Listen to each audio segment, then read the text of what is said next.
Hey fam, welcome to another episode of Good, Bad, and Ugly about real estate. Have you ever asked yourself, how do I buy a business? Have you ever asked yourself what happens to businesses that there's no heir that wants to take it over from their mom or their dad or their grandparents? Well, my next guest that's her specialty, that's her niche. So help me welcome to the stage a good friend of mine, Michelle Ellis. Thank you, Jose.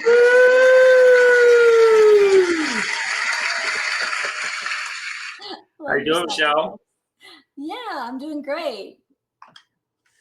Thank you for taking the time to spend a little time with us and sharing what you're doing in your world. So if you don't mind taking a few minutes to share, how you got started, where you started from, and where you are today. All right. Well, I'm not sure how far back you want me to go. So as far back as you want. I'll go all the way back to my childhood. So my dad used to buy houses when I was a kid. And this is you told me I can go as far back as I wanted to. So basically, I and my siblings were the cleanup crew a lot of times. So when people would move out in the middle of the night because they couldn't pay the second or third month, they had skipped rent or whatever, he would send his teenage kids in, and we would do like a clean out all the junk, put it all at the curb, clean out the gross fridge. And it was kind of during those times I was like, I will never own real estate. I do not I never want to rent a house.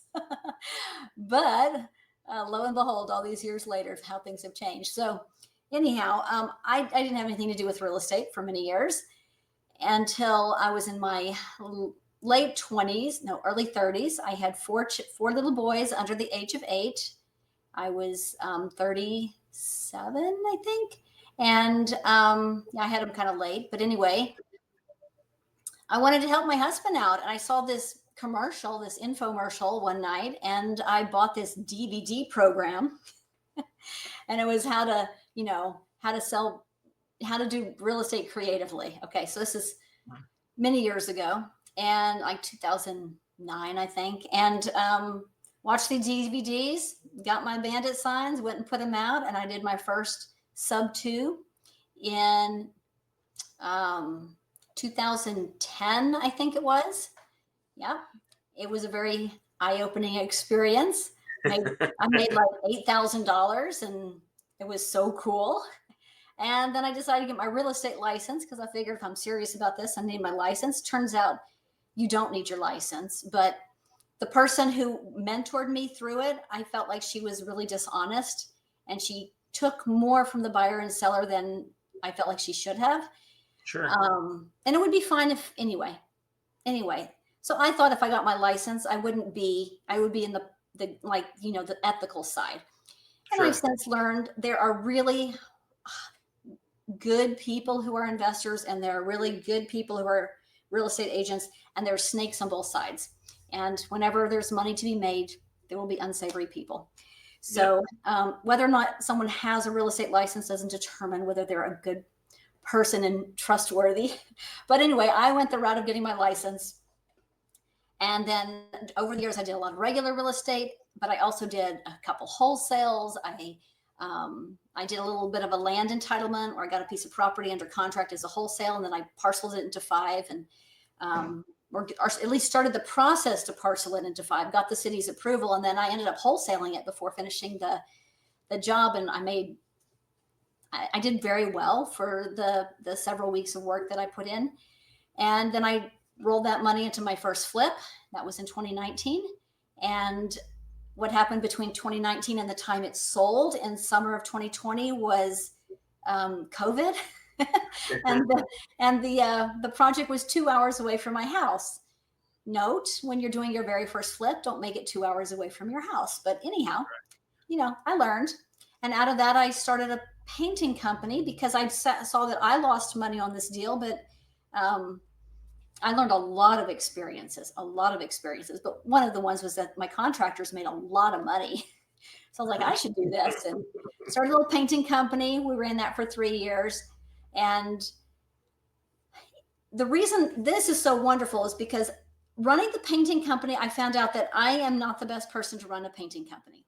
I had some good experiences and I had some not so great experiences. And it really all came down to managing contractors and also managing client expectations. But the huge blessing that came out of that is on one of my biggest projects, we were doing about $120,000 renovation on this house as I was the GC. Because I went into paint and then they wanted level 5 smooth walls and they wanted new tile and new carpet and new door frames. And you get the picture, like the whole house was a renovation. Right. Well, I brought another contractor in to do it.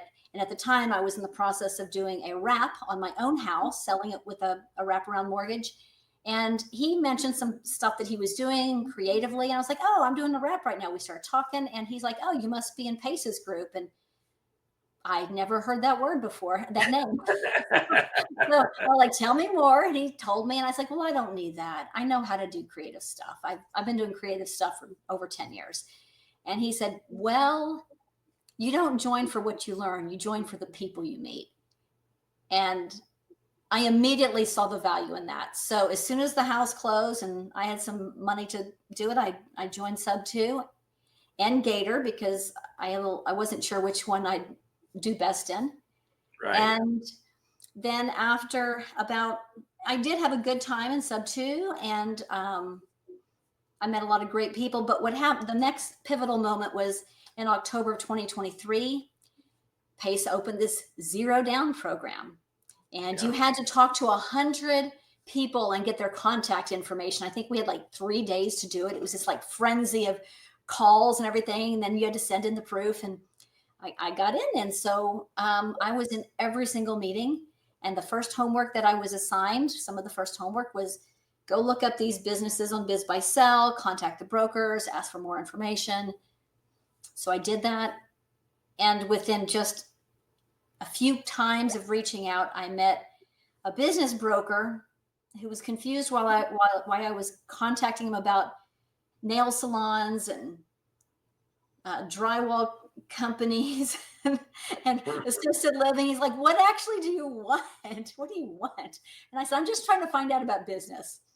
And once we got to talking, he offered to mentor me to become a business broker.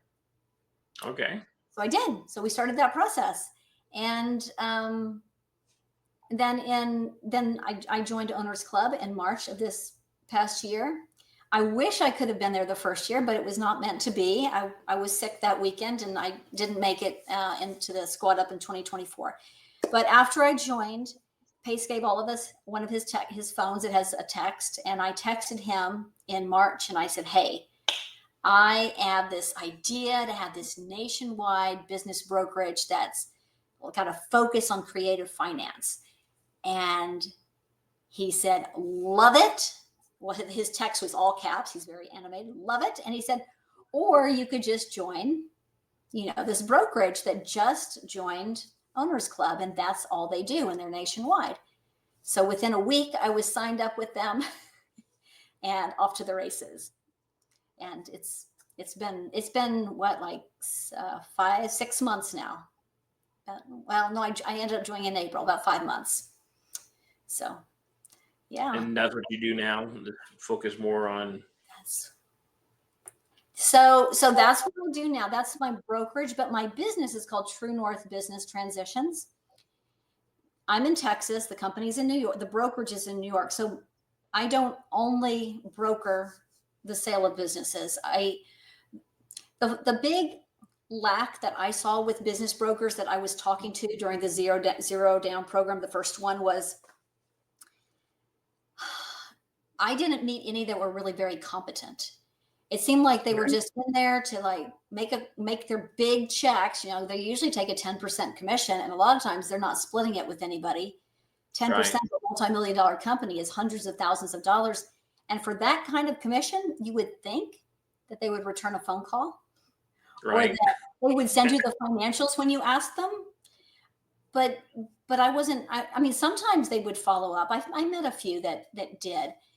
But the other thing I noticed is that if a business wasn't really ready for sale, they just kind of threw it out. A lot of them just throw it up there. And it's like, okay, well, somebody will come buy it. And if it had just had a little bit more preparation, and to prepare a business is not like staging a house, although it's a good analogy.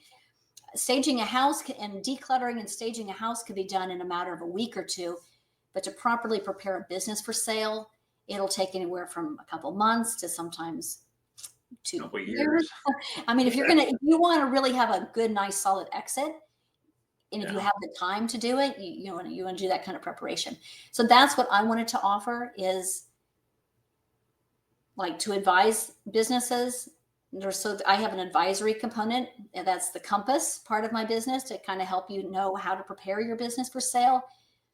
If you're not wanting to exit very soon, but you'd really like a strategic partner to help you take you to the next level, that's my Catalyst offering. So we'll be the catalyst, come along and help you with marketing and reviews and all the back end stuff, hiring, systems, automations, and we'll take a minority stake in the business to do that. And I've got 3 businesses right now we're working on who are like really interested, not just interested, but basically saying, get the contract over and we'll sign it. Like, hurry up, do it now. Yeah. And then the third offering I have is the Capstone. So like, we want to continue your legacy, and that's a whole separate talk about, I don't want to just sell a business. There's a lot more behind that. So, are you ready for me to talk more? Do you have another question for me? You can talk as long as you want. I mean, it's funny listening to you talk as you're hitting your little, I'll call them stovepipes in your business.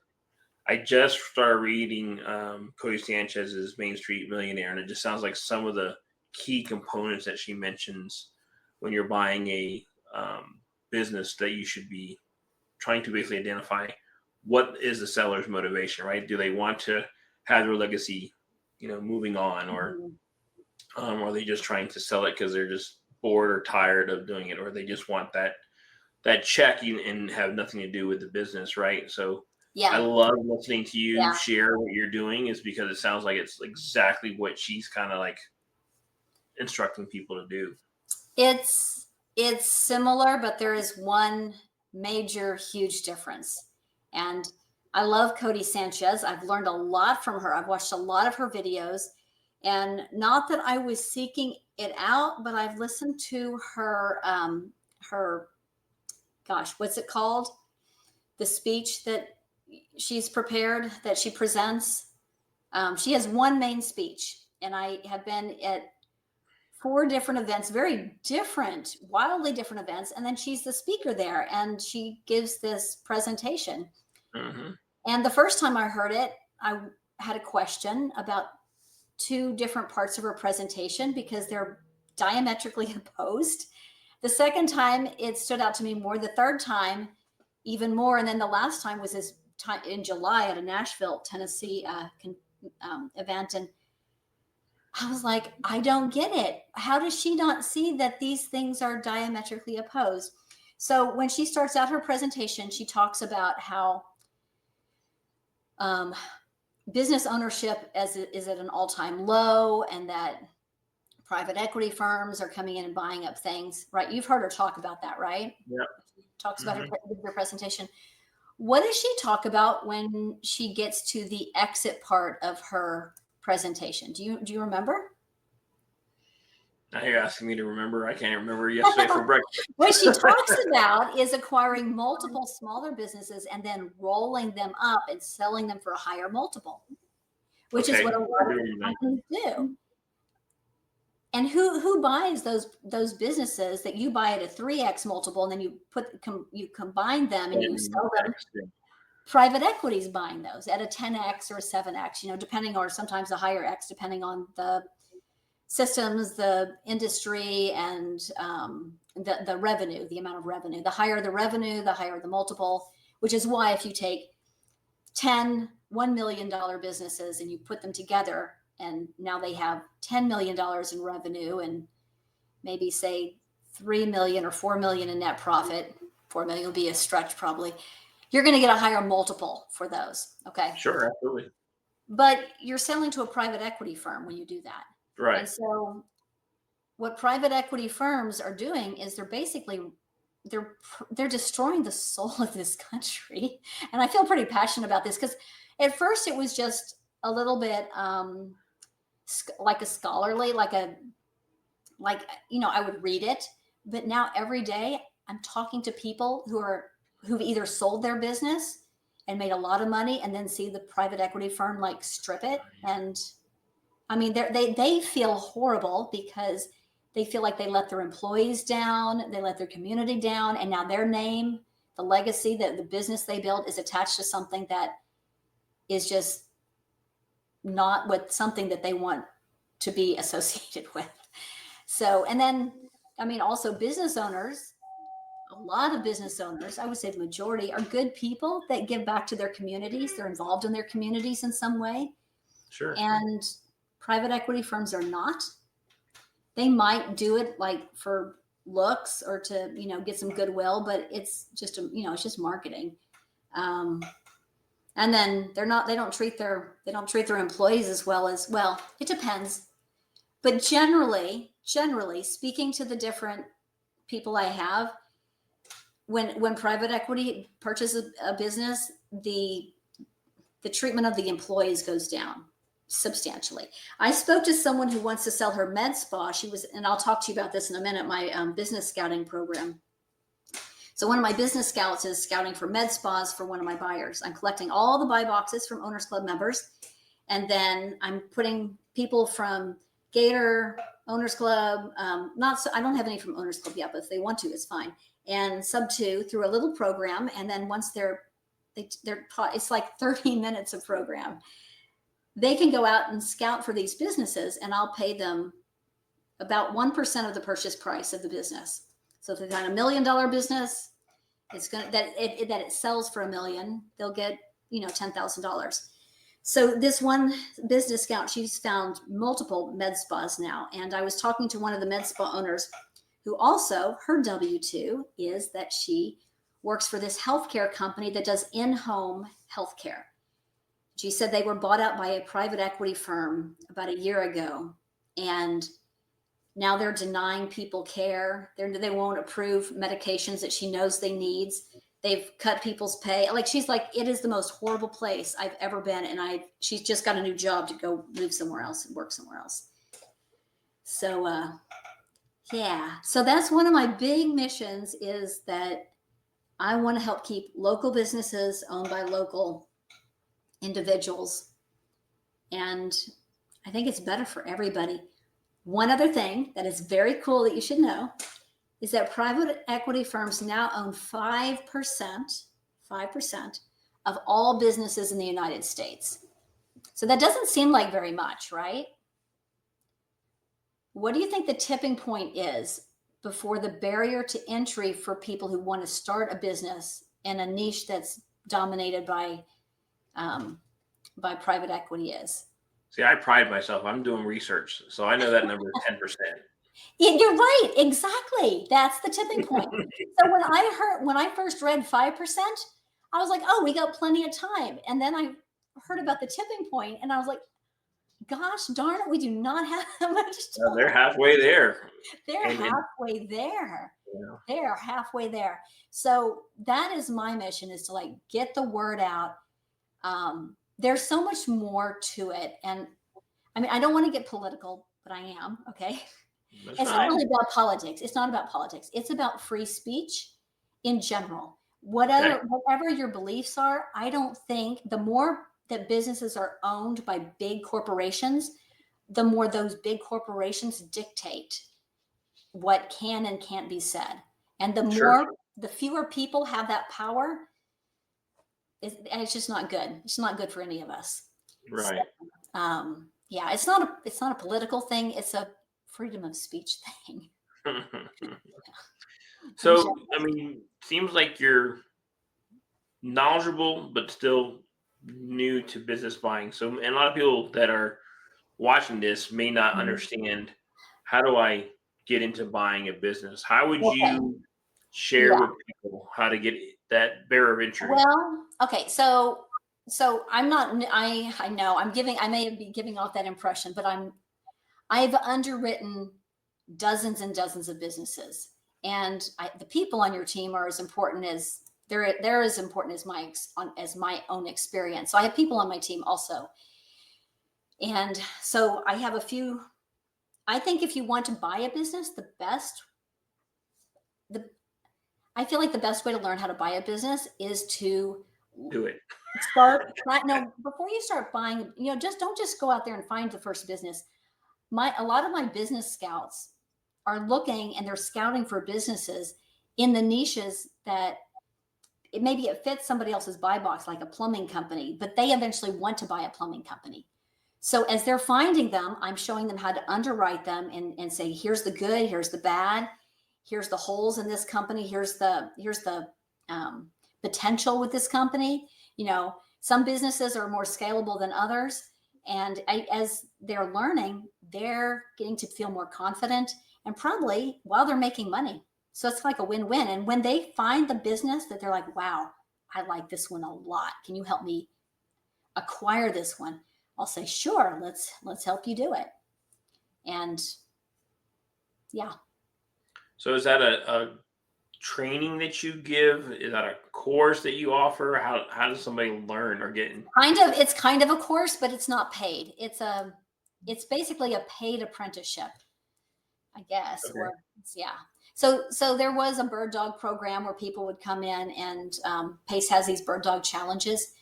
It's similar to that, except my training teaches them how to find the off-market businesses, how to get through the gatekeeper, and then, the magic phrases to say to kind of find out if they're interested in selling their business. And then basically they just transfer them over to me. They make a warm introduction through a form on my website.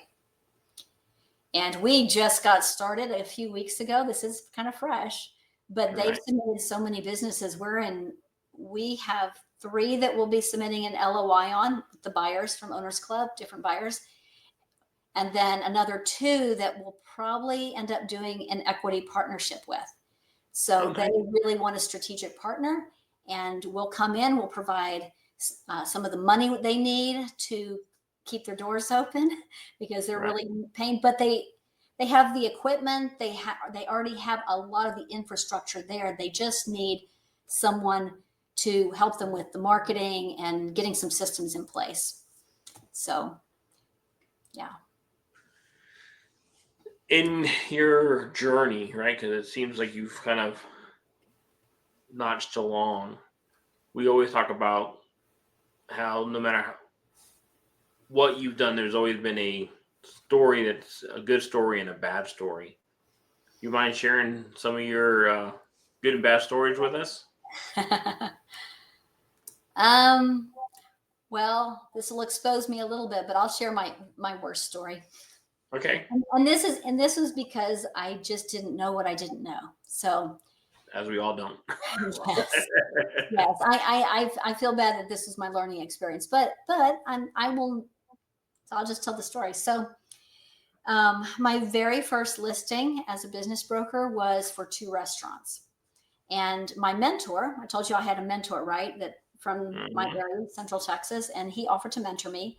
And so when somebody contacted me and said, I've got this person I know who wants to sell their restaurants, I said, great. And I set up an appointment with him. And then I brought my mentor with me. And my mentor, his MO is to just get the agreement signed.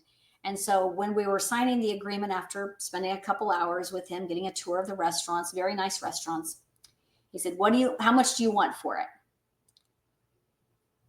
So you can see where the challenge might be with this, right? Right. So this man said, I want $2 point something million. And he's like, we're going to just add our commission onto that. So we've got 2.8 million. Okay. He's like, okay, 2.8 million. It was several weeks later before I could get him. I kept bothering him. Finally, he sent me the P&Ls and his list of equipment, which I had to find out the value of. So I figured out his FFE value, furniture, fixtures, and equipment. So you figure out the value of the business, you add in the FFE, and then if there's any real estate, you add in that, and then you have the value of the business, the whole. Right. It wasn't even close. It was not even remotely close. So to go back and try to convince him that his business was not worth that, like it was worth about $1 million less. Right. Was like, it just never happened. He just kept saying, if someone's serious, they'll submit an offer. I'm like, if they're serious, they'll submit an offer, but not if you're $1 million over. Like if you're like almost double what it should be, they're not going to make an offer. And so they never did. And so that one ended up dying. And I really regret, I was like, I would never just ask someone if I were listing a house, how much do you want for it, and throw it up on the market. That would be very irresponsible. So that's why now before I do I'll do a valuation, and then I'll determine if we're on the same page, the seller and I, as far as the value of the business. I'm going to fight to get them that value, but I'll do a valuation before and I do that for free. There are a lot of brokers that charge for that because it does take time. Sure. But I've got a system down, and I've got a young woman I'm training, and we're able to get them out. It takes us probably about 2 hours we're trying to trim that down. Take us about 2 hours to knock them out. And we don't just do a valuation. We also do more of an analysis to find like where the holes in the business are, so that we can pass that on to the buyer and say, here's where, you could do some value add. Awesome. So that's my negative. Not really negative though. I mean, it's kind of that's some of the negatives that happen in this business, right? Yeah. And I wish, anyway, it was my very first business listing, and I just wasn't quite sure how it was done. And now I know that is the way it is not done.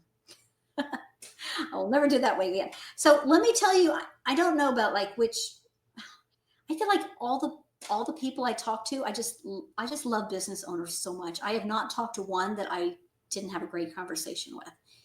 And they're not really mean to you. Calling business owners is so much easier. I have knocked on doors. I have cold called homeowners who are in foreclosure, it is a lot easier to talk to business owners.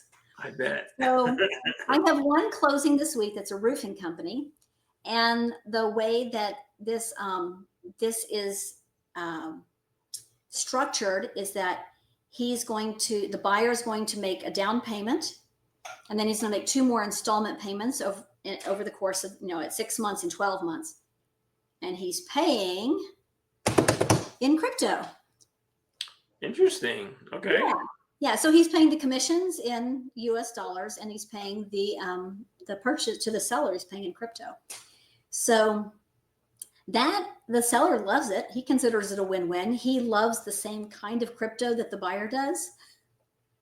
So he's very excited to get more of that crypto, that particular crypto. I'm not going to say exactly what it is, because some people are like, oh, whatever. And my husband loves this stuff. When I told him, he's like, oh my gosh, that's my favorite kind of crypto. Yeah. So there's that one. And then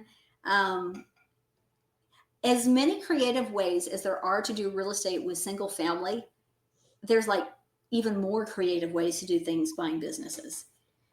So even if you need to bring a down payment, you can get private money for a down payment. And I think with Pace, he's gonna like blow open that lending part of it. But there's another one that's closing this week, and he is again paying the commission. It was a very small one. It's actually the company had closed since the listing had been taken with Hedgestone. So I brought the buyer, and the listing was already there. So he closed his company and moved out of state. But my buyer said, hey, you know what? I've got another exact same company. It's another roofing company. I've got another roofing company just in a city very close by. Let me just roll this one into it. So he's doing it on an earn out. So basically he said, I'll pay you this much at closing, which is it basically covers the commissions plus a little bit. Right. And then I'll pay you another, chunk in about 6 months, or whenever we hit half of the revenue you did last year. And then I'll pay you the rest when you hit 100% of the revenue you did last year. So basically he's making connections with him. Sure. And for him. And so, I mean, that's a really cool one. I think it's just amazing because business owners tend to be pretty much out of the box thinkers already. Right. They're super open to structures like that. If somebody was watching this and they're like, I'd love to buy myself a business, how would they learn how to underwrite it? Like you said, you had the bird dog training, or if they say, I already know how to do all that, I just want to see what businesses you have available for me to acquire, how would they do that? Well, they could go to my website. I only put the first name in there under my name. So it's truenorthbusinesstransitions.com. And they'd fill out a buy box on my website to tell us what kind of criteria. And then we'll reach out to them and get them to sign. We'll sign a mutual non-disclosure. They'll sign it and we'll sign it. And then we have to have, proof of funds. And if they're planning to do it creatively, we can work with that. We just have to talk to them and make sure it's realistic. And then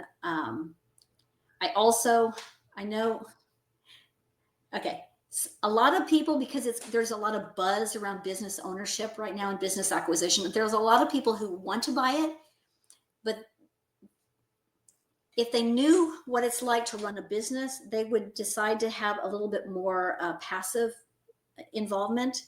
So that's also part of the conversation I have, because I want to make sure that if you want to own a business, you understand that it's going to be work. Yeah. And I've actually talked to a few people out of buying a business, because I want to make sure that if they buy a business, they're not going to be calling me 6 months later saying, "Get me out of here." Sounds like for me now. Yeah. That's fair. I mean, and that's good. Most people say you would think that talking somebody out of buying a business would be detrimental. But if you think about it, it actually builds credibility for you, because now people say, well, I know she's not trying to get me into something just to make a commission. She's actually looking out for me. So it'll actually almost bring in referrals from other people. It's like, this is the person you want to work with because she's honest, Yeah. I hope that's the case. And if not, at least I can sleep at night. There you go. Knowing I did the right thing. Exactly. If somebody wanted to follow you in your journey, or if somebody wanted to reach out to talk to you about your dog bird dogging program, or again, reach out to you through your website, how would they do that? I'll be adding those links to my website. So it would all be at my website. Okay, awesome. And for the audience, it'll be in the description. She'll give it to me. So you won't be missing out. If you like what you hear from Michelle, please like and subscribe to the channel. Michelle, thank you so much for giving me your time, sharing about what you're doing and how you got to where you are today. I am educated now, so I will definitely be reaching out to you. And to the audience, thank you so much. And we'll see you on the next episode. Thank you, Jose. Bye now.